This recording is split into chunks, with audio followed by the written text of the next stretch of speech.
the thing that usually takes place when we come to single seminar, Pastor, is that we're almost romanced into the future. So we come together as singles and we burden share the reality of us not having partners or spouses. Does that make sense? And we come in very hopeful that the answers that we need will come from the seminar in order for our hope and our future to materialize in the way that we want to. Am I speaking to a church this afternoon? Oftentimes we don't come to hear necessarily what God has to say. We come to hear the things that we want to hear. That's why we like to come into spaces like this, because you feel that there are other people in the room who understand the pain of being alone. But maybe let me start by saying that's not the conversation that we're going to have today. And I believe that if we don't start by setting the mood right first, and what do I mean by setting the mood right? I mean that if God is not at the crux of why we came, then it's a futile exercise. Because whether you're married or you're single, whether you're going to get married this time next year or in the next 10 years, doesn't change the fact that He's a soon coming King. And oftentimes we don't want to say things like that to Christians because we want you to come to church next week. But the truth of the matter is, some of you are going to walk down the aisle, and the other truth is some of you are not. But the truth is that Jesus Christ is coming back, and He is coming for a bride. And it might not be a bride in a church the way we are thinking it to be, but I came to tell you that you are a bride today.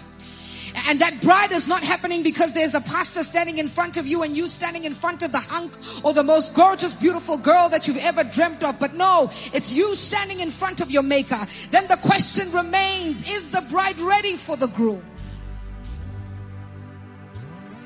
So if Jesus is not at the center of our conversation today, I feel that we would have made it amiss. Some of us have gotten into relationships with narcissists because we didn't first know Christ. Some of us have gotten into the wrong relationships while knowing Christ because our lives were not yielded over to Him.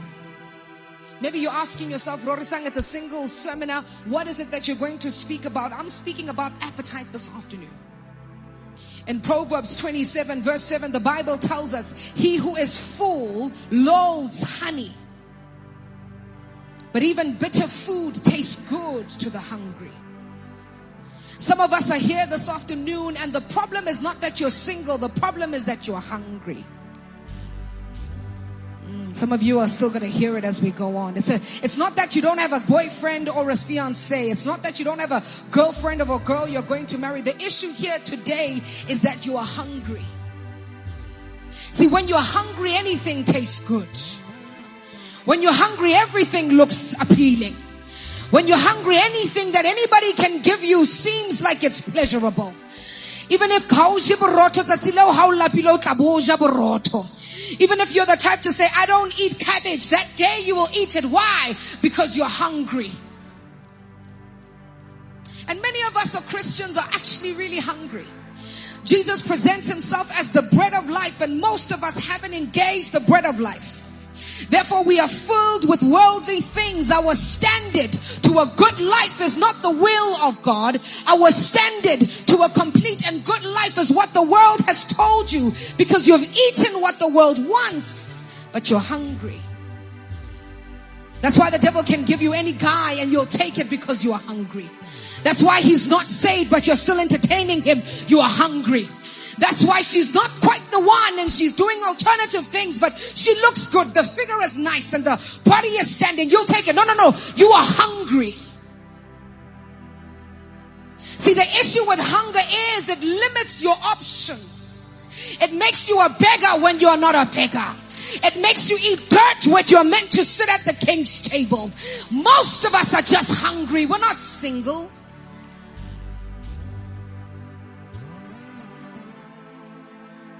When you're hungry, everything goes. Even the things that you're allergic to, because for the sake of survival, you will eat it. Even if your body kicks against it, you know you're lactose intolerant, but because you're hungry,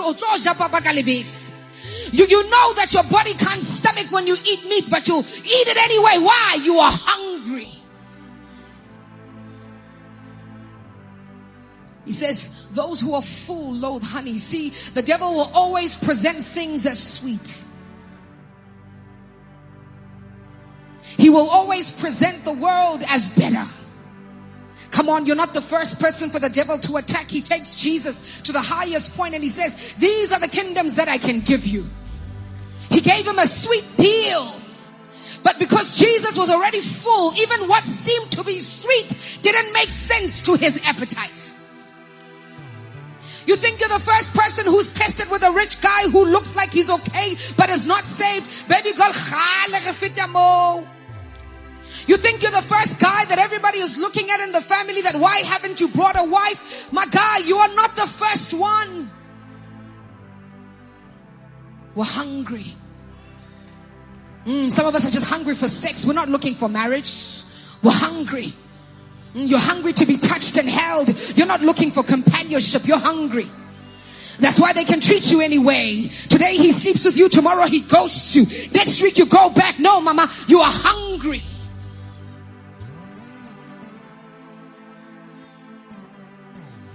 And today I want to speak about our appetite. In the Latin word, the word appetite means to seek. Isn't it funny that our appetites are the things that we go out to look for?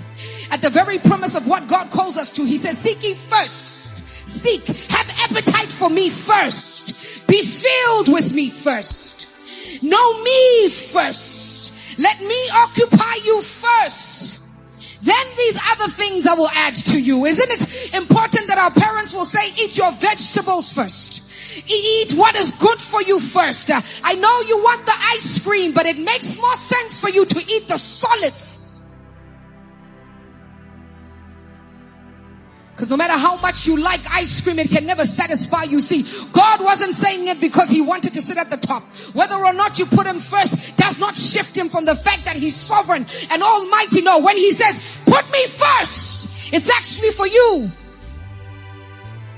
Because he knows the things that the world will offer you will never satisfy you. It's no wonder who he says that those come to me and you'll never thirst again. There's a solid base that is sitting. We're just hungry. Come on, I'm speaking as a single person. We're just hungry. And oftentimes we don't want to tell the truth is because we're busy playing Christianity. Yeah. It's the 2-minute reels on social media. That's not going to get you going, baby girl. It's not you writing on your status, I love Jesus. That's not going to get you doing it, girl. Because when you're hungry, even the best things for you, you'll fail to recognize, because anything that is brought first, you will take. Seek ye first the kingdom and all its righteousness. I love that God is so beautiful in his word that he offers us the rest. Allow me to say this. Maybe our issue is not that we're single. Maybe our issue is that we haven't encountered a true God.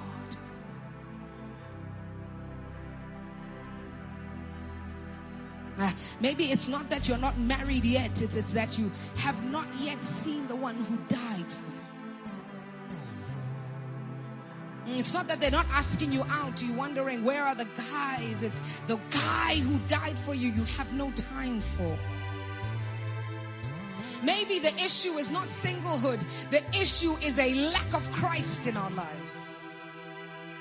See, most of us came here this afternoon to find out how to find a guy.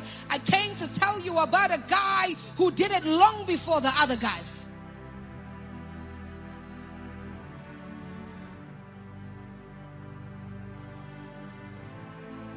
I love how as Christians we're so nonchalant about Christ coming. Most of us in the beginning of the year wrote our programs and our mood boards and all sorts of things. And we had husbands and wedding cakes, my perfect wedding looking like storyboards. But God was nowhere to be found.